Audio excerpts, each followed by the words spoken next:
Hello welcome back. അപ്പോൾ ഇന്ന് വന്നിരിക്കുന്നത് 1.5 kg കേക്കിൻ്റെ സ്പഞ്ച് റെസിപ്പിയാണ്. ചോക്ലേറ്റ് സ്പഞ്ച് 1/2 kg സെപ്പറേറ്റ് ആയിട്ടൊരു കേക്കും 1 kg സെപ്പറേറ്റ് ആയിട്ടൊരു കേക്കുമാണ്. അപ്പോൾ 1 kgക്ക് 2 kgയുടെ വേണം. അപ്പോൾ ഞാൻ സെപ്പറേറ്റ് ആയിട്ട് നല്ല ഹൈറ്റ് കിട്ടാൻ വേണ്ടിയിട്ടാണ് ഈ ഒരു രീതിയിൽ ചെയ്തിട്ടുള്ളത്. അപ്പോൾ അതിൽ ചെയ്തിട്ടുണ്ടായിരുന്നത് 1.5ൽ നിന്ന് 1/2 kg എനിക്ക് നന്നായിട്ട് പണി തന്നിട്ടുണ്ടായിരുന്നു. വീണ്ടും 1/2 kg ഉണ്ടാക്കേണ്ട ഒരു ബുദ്ധിമുട്ടും വന്നിട്ടുണ്ടായിരുന്നു. അപ്പം നമ്മൾ പ്രത്യേകം ശ്രദ്ധിക്കുക, കേക്ക് ഉണ്ടാക്കുന്ന സമയത്ത് നമ്മൾ ഇതുപോലത്തെ തെറ്റുകൾ വരാതിരിക്കാൻ വേണ്ടിയിട്ടാണ് നിങ്ങളെ ഓർമ്മപ്പെടുത്തുന്നത്. അപ്പോൾ ഇപ്പം ഞാൻ ചെയ്യുന്നത് ഒരു 1/2 kg കേക്ക് വേണം, പിന്നെ 1 kg വേറെ വേണം. അപ്പോൾ സെപ്പറേറ്റ് ആയിട്ടാണ് ചെയ്യുന്നത്. അപ്പം സ്പഞ്ച് കാര്യങ്ങളൊക്കെ തയ്യാറാക്കുന്നതും ബീറ്റിങ്ങും കാര്യങ്ങളെല്ലാം ഒരുമിച്ച്, പിന്നെ ബേക്കിംഗ് മാത്രമേ സെപ്പറേറ്റ് ആയിട്ട് ചെയ്യുന്നുള്ളൂ.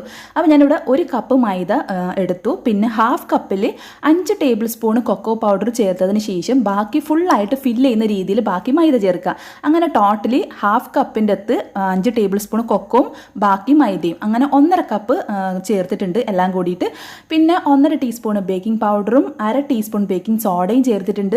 കൊക്കോ പൗഡർ ചേർക്കുന്ന സമയത്ത് ബേക്കിംഗ് സോഡ മസ്റ്റാണ്, അല്ലാന്നുണ്ടെങ്കിൽ നമുക്ക് ബേക്കിംഗ് പൗഡർ മാത്രം മതി. അപ്പോൾ ഇതൊക്കെ ചേർത്ത് നന്നായിട്ട് അരിച്ച് മിക്സ് ചെയ്ത് മാറ്റി വെക്കാം. പ്രത്യേകം ശ്രദ്ധിക്കുക, നമ്മൾ ഈ അരിച്ച് മാറ്റുന്നതിൽ എന്തെങ്കിലുമൊക്കെ മിസ്റ്റേക്സ് വന്നിട്ടുണ്ടെങ്കിൽ നമ്മളെ സ്പഞ്ചിന് ഹൈറ്റ് ഡിഫറൻസും ഹാർഡാവാനും കറക്റ്റ് ടെക്സ്ചർ കിട്ടാതിരിക്കാനും ചാൻസ് ഉണ്ട്. അപ്പോൾ അതുകൊണ്ട് പ്രത്യേകിച്ച് അരിച്ച് കറക്റ്റായിട്ട് മാറ്റി വെക്കാം. അപ്പോൾ അത് മാറ്റി വെച്ചതിന് ശേഷം ഞാനിവിടെ 6 മുട്ടയും 1/4 ടീസ്പൂണും പിന്നെ ഒരു നുള്ളു ഉപ്പും 1.5 ടീസ്പൂൺ വാനില എസൻസും ചേർത്തിട്ട് ആദ്യം ഒന്ന് ബീറ്റ് ചെയ്തെടുക്കുക. അതിന് ശേഷമാണ് പൊടിക്കാത്ത പഞ്ചസാര 1/4 കപ്പ് ചേർക്കുന്നത്. പൊടിച്ചതാണെന്നുണ്ടെങ്കിൽ 1.5 കപ്പ് ചേർക്കുക, പൊടിക്കാത്തതായതുകൊണ്ടാണ് 1/4 കപ്പ് ചേർക്കുന്നത്. പിന്നെ ബീറ്റ് ചെയ്യുന്ന സമയത്ത് പഞ്ചസാര മെൽട്ട് ആവുന്നത് വരെ ലോ സ്പീഡിൽ തന്നെ ബീറ്റ് ചെയ്യുക. എന്നിട്ട് നന്നായിട്ട് പഞ്ചസാര മെൽട്ട് ആയതിനു ശേഷം മാത്രം ഹൈ സ്പീഡിലോട്ടേക്ക് മാറ്റി കൊടുക്കുക. അപ്പോൾ നല്ല റിബൺ കൺസിസ്റ്റൻസി എന്നുള്ള ലെവലിൽ എത്തിയതിന് ശേഷം ഞാൻ ഇതിലേക്ക് 3 ടേബിൾ സ്പൂൺ സൺഫ്ലവർ ഓയിൽ ചേർക്കുന്നുണ്ട്. അപ്പോൾ ഈ 3 ടേബിൾ സ്പൂൺ സൺഫ്ലവർ ഓയിലും കൂടി ചേർത്തതിന് ശേഷം ജസ്റ്റ് ഒന്ന് ലോ സ്പീഡിലൊന്ന് ബീറ്റ് ചെയ്തെടുക്കുക. ഓവറായിട്ട് സ്പീഡ് കൂട്ടരുത്, ഓവറായിട്ട് ബീറ്റിംഗ് ചെയ്യരുത്. നമ്മുടെ ഫ്ലഫി ആയിട്ടുള്ള ആ ഒരു ബാറ്റർ താഴ്ന്നു പോകും. അപ്പം ബിഗിനേഴ്സ് ഉള്ളതുകൊണ്ടാണ് ഇത്ര എക്സ്പ്ലെയിൻ ചെയ്യുന്നത്. അപ്പോൾ വീണ്ടും നമ്മൾ ഇതൊക്കെ കഴിഞ്ഞതിന് ശേഷം ഡ്രൈ ഇൻഗ്രീഡിയൻസ് ചേർക്കുന്നുണ്ട്. 1/3 കപ്പ് പാല് ചേർക്കുന്നുണ്ട്.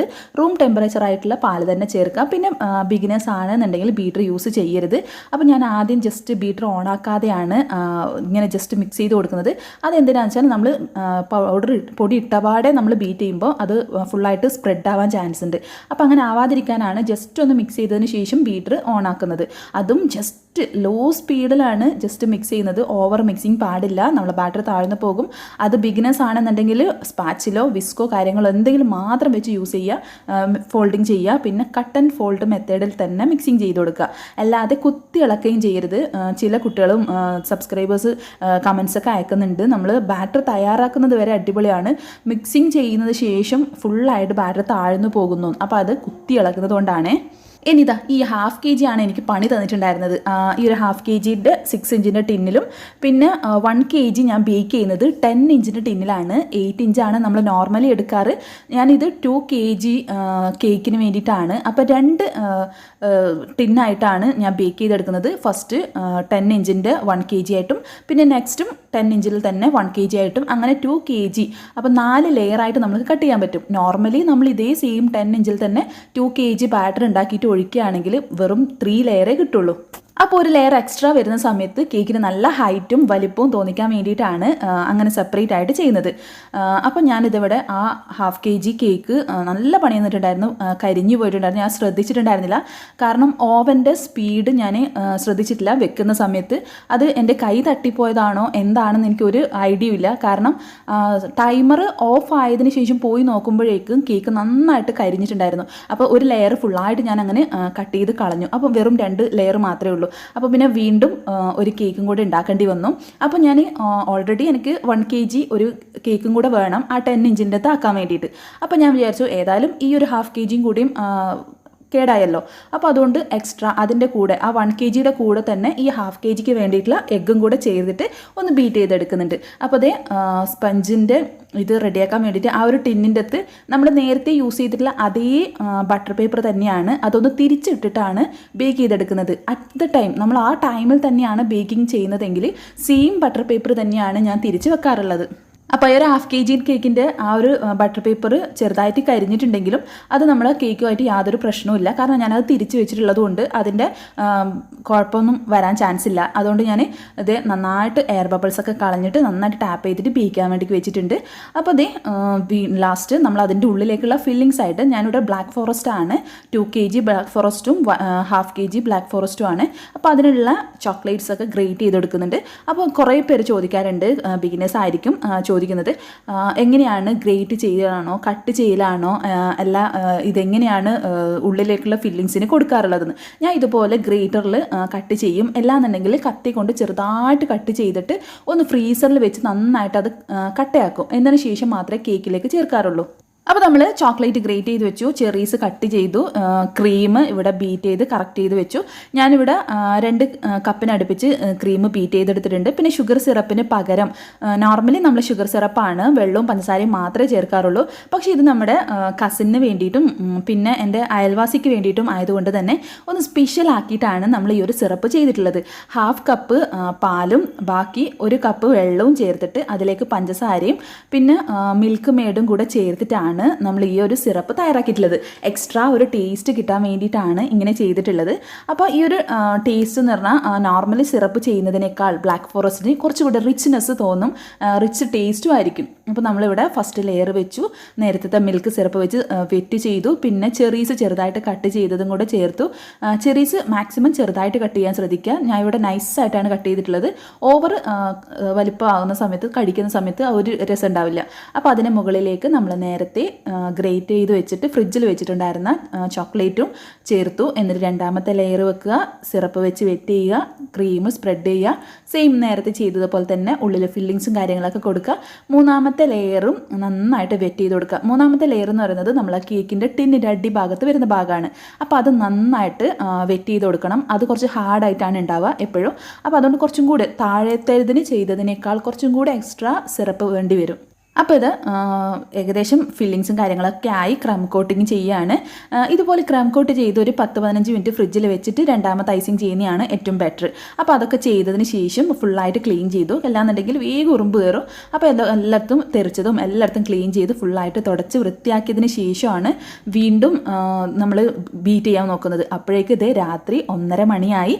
അപ്പോൾ ക്രം കോട്ടിങ് കാര്യങ്ങളും കഴിഞ്ഞ് 1:30 മണി സമയത്താണ് വീണ്ടും നെക്സ്റ്റ് കേക്കിന് വേണ്ടിയിട്ടുള്ള ആ ഒരു 2 kg കേക്കിനും പിന്നെ ഒരു ഹാഫ് kg ഫുള്ളായിട്ട് കംപ്ലീറ്റ് ചെയ്യാനുള്ളതുമായിട്ടുള്ള ക്രീം ബീറ്റ് ചെയ്തെടുക്കുന്നത്. കാരണം ഞാൻ വേറെ ഒരു കേക്ക് ഉണ്ടായതുകൊണ്ട് ആ ഒരു ക്രീമൊക്കെ കഴിഞ്ഞിട്ടുണ്ടായിരുന്നു. പക്ഷെ ഞാൻ ഈ വീഡിയോസിൽ ഈ 2 കേക്ക് മാത്രമേ കാണിച്ചിട്ടുള്ളൂ.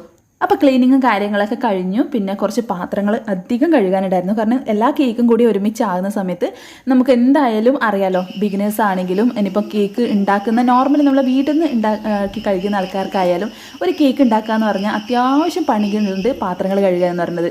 കാരണം അത് ബീറ്റ് ചെയ്തത്, ബേക്ക് ചെയ്തത്, ഉണ്ടാക്കിയത്, സിറപ്പ് ഉണ്ടാക്കിയത്, അങ്ങനെ എല്ലാം കൂടിയിട്ട് മൊത്തത്തിൽ കഴുകാനും വൃത്തിയാക്കാനും ഒക്കെ ഉണ്ടായിരുന്നു.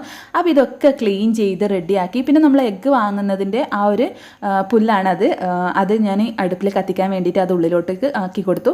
പിന്നെയുള്ള പാത്രങ്ങൾ മൊത്തം ഒന്ന് കഴുകിയെടുക്കണം. അപ്പോൾ നോർമലി വീട്ടിൽ യൂസ് ചെയ്തിട്ടുള്ള പാത്രങ്ങളും ഉണ്ട്. എന്നാലും ബാക്കിയുള്ള കാര്യങ്ങളൊക്കെ നമ്മൾ ബീറ്റ് ചെയ്തതും എല്ലാ പാത്രങ്ങളും ഫുഡ് കഴിച്ചതും എല്ലാം കൂടി കഴുകി നന്നായിട്ടൊന്ന് നല്ല റെഡി ആക്കിയതിന് ശേഷമാണ് നെക്സ്റ്റ് നമ്മൾ കേക്കിന് വേണ്ടിയിട്ടുള്ള ക്രീം ബീറ്റ് ചെയ്തിട്ട് സെക്കൻഡ് ഐസിങ് ചെയ്യുന്നത്. ഇല്ലാന്നുണ്ടെങ്കിൽ എല്ലാം കൂടിയിട്ട് മൊത്തത്തിൽ പണി കിട്ടും. അപ്പോൾ ഇതൊക്കെ ഒന്ന് കഴിഞ്ഞാൽ തന്നെ ഒരു സമാധാനമാണ്. അപ്പോൾ കഴുകലും ക്ലീനിങ്ങും തുടക്കലും ഒക്കെ കഴിഞ്ഞ് ഒന്ന് റെഡിയാക്കുക. ഇല്ലാന്നുണ്ടെങ്കിൽ ഉറുമ്പും കാര്യങ്ങളൊക്കെ വന്നിട്ട് നമുക്ക് വീണ്ടും അതിനേക്കാളും വലിയ പണിയാവും. അപ്പോൾ ഇതൊക്കെ കഴിഞ്ഞതിന് ശേഷം നമ്മൾ മറ്റുള്ള ബീറ്റിങ്ങും കാര്യങ്ങളൊക്കെ ചെയ്യുന്നുണ്ട്. പിന്നെ നമ്മൾ ചൂട് സമയത്ത് നമ്മൾ കേക്കിന് 1-2 കേക്കാണെങ്കിലും 1 കേക്കാണെങ്കിലും മാക്സിമം നമ്മൾ ശ്രദ്ധിക്കുക. നല്ല ചൂട് സമയത്താണെങ്കിൽ 1-2 കേക്കൊക്കെ ഉണ്ടെങ്കിൽ ആ ഒരു ക്രം കോട്ട് ചെയ്യാനുള്ള ക്രീം മാത്രം ആദ്യം ബീറ്റ് ചെയ്തെടുക്കുക. എന്നിട്ട് രണ്ടാമത്തെ ക്രീം നല്ല നമ്മൾ സ്റ്റിഫായിട്ടുള്ള ആ ഒരു കൺസിസ്റ്റൻസിയിൽ വേണ്ട ഫ്ലവേഴ്സും ഡിസൈനിങ്സും ചെയ്യേണ്ട ക്രീമാണെങ്കിൽ അത് രണ്ടാമത് ചെയ്യുന്നതായിരിക്കും ഏറ്റവും ബെറ്റർ.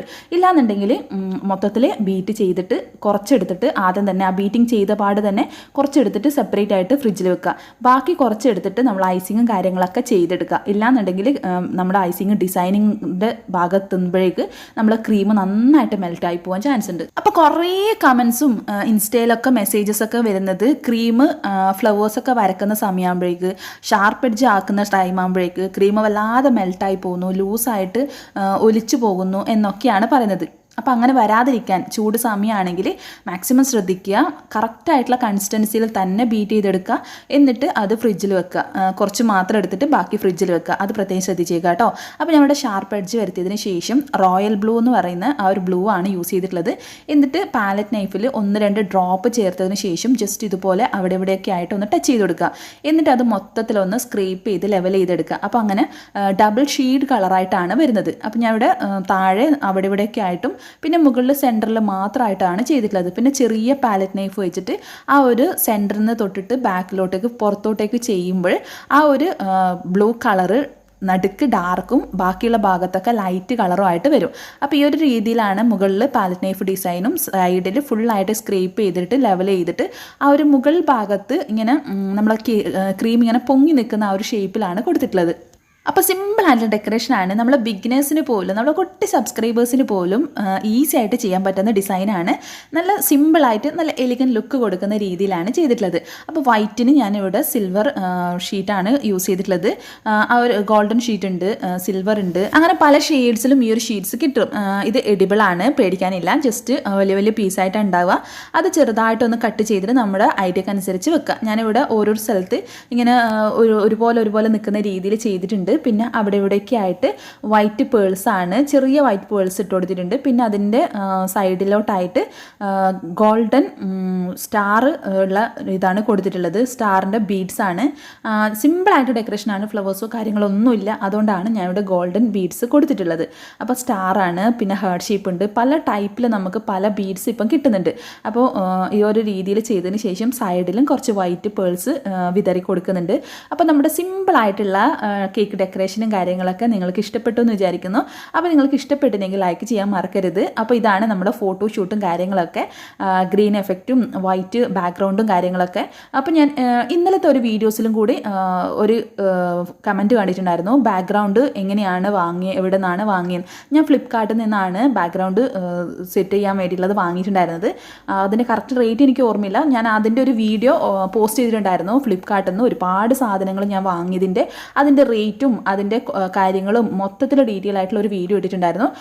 എന്നോട് ചോദിച്ച ആളോട് ഞാൻ പറയാൻ വിട്ടുപോയി. അപ്പോൾ അത് ഒന്ന് കണ്ടു നോക്കാം കേട്ടോ. അപ്പോൾ അവരോട് ഞാൻ ഓൺലൈനിലാണെന്ന് പറഞ്ഞിട്ടുണ്ടായിരുന്നു. അപ്പോൾ ഞാൻ ആ കേക്ക് എൻ്റെ ആദ്യത്തെ അയൽവാസിക്കാണ് കൊണ്ടുകൊടുക്കാനുണ്ടായിരുന്നത്. കൊണ്ടുകൊടുത്തിട്ട് തിരിച്ച് വരുമ്പോഴേക്കും നല്ല മഴയായിരുന്നു. പിന്നെ വണ്ടി സൈഡിലാക്കിയിട്ട് ഇവിടെ കുറേ സമയം വെയിറ്റ് ചെയ്ത് നിന്നു. പിന്നെ നമ്മൾ വീട്ടിലേക്ക് പോയിട്ട് നെക്സ്റ്റ് കേക്കിൻ്റെ പരിപാടിയായിരുന്നു. അപ്പോൾ നമ്മുടെ വീഡിയോസ് ഇഷ്ടപ്പെട്ടിട്ടുണ്ടെങ്കിൽ ലൈക്ക് ചെയ്യുക. കൂടുതൽ വീഡിയോസിനായി സബ്സ്ക്രൈബ് ചെയ്യാൻ മറന്നേക്കരുതേ.